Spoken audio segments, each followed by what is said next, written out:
Guys, in the property management world, there's so much that can happen. And I'm sure you've never even thought about it, but what if your tenant goes missing?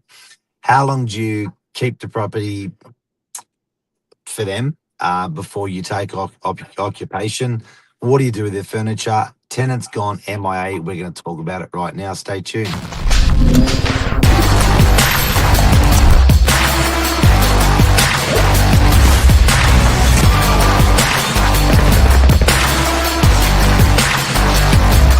I'm the ringleader, so listen up. Ooh. Property manager expert Cleo with you. How are you this morning? Good morning. I'm good. I'm good. I'm kind of enjoying a bit of the cooler weather coming. I'm looking forward to winter actually. It's definitely um, coming. Yeah, my it throat's is, already into winter. Yeah, it came yeah, early. you sound a bit scratchy. Yeah. um, well, look, we are going to get our detective hats on. We are property managers, but we do, have a lot of hats. Put it that way. We have a lot of hats. So tell me about um, this one. This you've got a tenant currently stuck in Iran and they can't get back. And a family member has contacted you and said, "What do we do?" So there's this dilemma for a landlord saying, "Oh my God, they're not paying rent, they're not physically there, their furniture's there. What do you do?" I know it's one of those things where you're in uncharted waters. It's not something that happens every day, and you rely on government bodies like NCAT for information, and no one can give you an answer that's straight or black and white. So you could refer to the lease, you could refer to the legislation. It's one of those case by case things. So I guess the first instance is how many times have you made efforts to contact the tenant? If the tenant's not answering you, you've emailed, you've phoned. In this actual case, the tenant's ex-wife got in contact with us to say that she hasn't heard from her ex-husband. He had gone to Iran, and no one, no friends or family can get in contact with him. Now, rent was Ooh. paid up to date prior to him leaving the country, and now, the clock's on. There's rent owing to the landlord. So, what do you do with that property? Obviously, his whole life's in that unit. So, the first, obviously, instance was you need to apply to NCAT, which could take a week or two. Based on these circumstances, you could get an emergency hearing. You can request an emergency hearing. Um, Also, during this time, you want to be telling and asking your landlord, have they got landlord insurance? What does their policy cover them in regards to something like this? You hear about flood, fire, damage, all those sorts of things. But what Yep. about in the case of a war? Like, you just don't know to ask these questions. Like, what happens then? So, Yeah, I I guess think a lot of insurance policies when it comes to war are no, so it's not covered. Yeah. Well, it's got to be in the underwriting, right? So those fine print, things aren't usually obvious to someone that's just getting landlord insurance. All you think of is malicious damage and rent arrears, but this falls under yeah. rent arrears.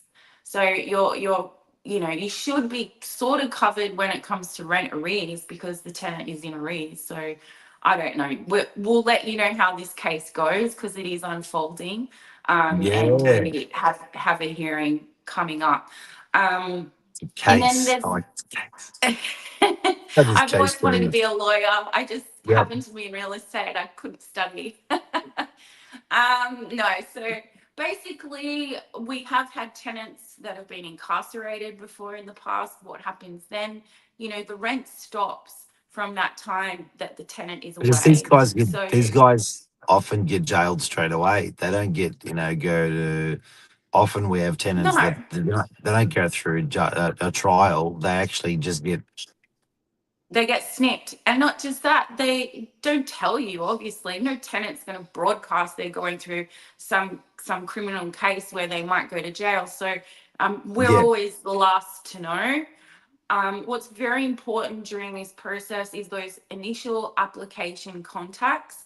When you're approving a tenant, you want to have next of kin, you have your referees, you want to vet those people, because in an event of a crisis or in an event the tenant goes missing in a war-torn country, you want people to be able to speak to and relay information, so that even when that person returns, they know that we've made all efforts to get in contact and try and help and sort out the situation.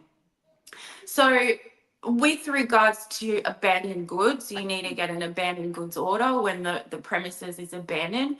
Um, that is a word though, abandoned. Is it really abandoned? So if a tenant goes away for, they're in jail or this or that, they haven't abandoned the property as such. They just aren't able to be there. So I don't know that you can actually get an order where you can just dispose of items. So it So goes what do back to you, that. so when that happens, what do you normally do with the goods? Do they go into like a rental? Do you Look, rent some storage for them for a short period, or how do you do that? yeah, friends and family. My situations where the tenant's been incarcerated, I've been able to speak to mum and dad or other family members, and they help out Cool. in taking the items and going through them. Because you also do it, how are you going to pack everything up? We can't Do go you there and go pack do you go to everything up. jail and visit them, the tenant, to see if they're okay? No. I don't know that they'll be like, all right, who's the visitor? It's my property manager. Let her Yeah. in. Are you okay? I'm just here to see if you're okay. Can we do anything and know that to help you? No, not gonna But we happen. do, we do everything to minimize rent. I've often helped in that process. I have had a few experiences in that regard, and I've helped the tenant family navigate the move, and we came to a negotiation on the rent owed. Stop the clock when they left. The landlords have been educated through the way, and they're happy to. It's not an everyday thing. So most people are reasonable in these situations. I have had one as well where they've come back and gone, what the hell? Like, and they've rung and they've said, like, and I said, well, we tried getting contact, this and this and this. We followed up on this. This was your family member on the But application form.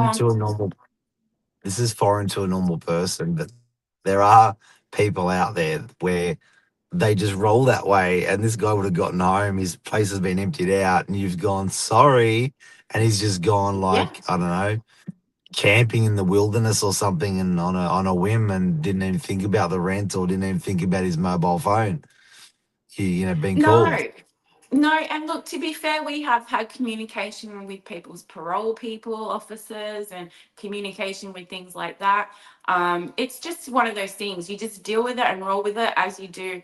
The items are the problem, the possessions of the tenant. It's not just the arrears, it's storing those possessions. If a Yeah. landlord's fortunate to have a garage, we've often moved everything out of the apartment into the garage so that we can Oh, start it's the reletting process and show prospective a good people idea. through Yeah. whilst you wait for everything to get Hmm. packed up and put away. So it is a process. A landlord in that situation realistically needs to expect some kind of loss financially, be it rent or storing the items for a short period of time.